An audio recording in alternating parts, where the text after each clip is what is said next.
اتفضل يا معلم ربيع، اتفضل. يا ساتر. شروق مش هوصيكي بقى الحاج ربيع، ده صاحبي وحبيبي وبجيب منه فاكهه مفيش احلى منها.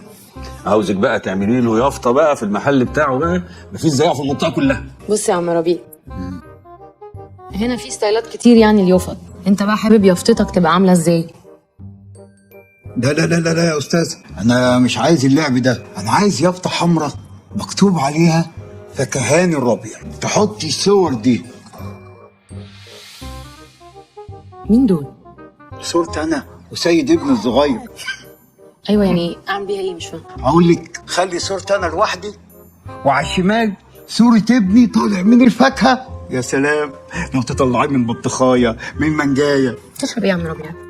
عصير فاكهة. طبعا فواكه. انا قصدي يعني طبعا اتفضل اعملي له عصير فواكه.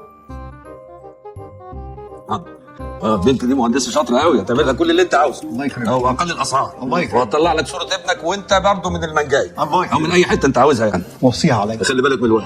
اوعى تبوسه، ما تبوسوش. تمام انا فهمت دماغك. هنستلم امتى؟ هبعد الديزاين مع بابا بكره ان شاء الله. اللوحة. التصميم هتاخده توديه المطبعه يطبعوا لك يافطه على بقى المقاسات اللي انت عايزها. امال انت هتعملي ايه؟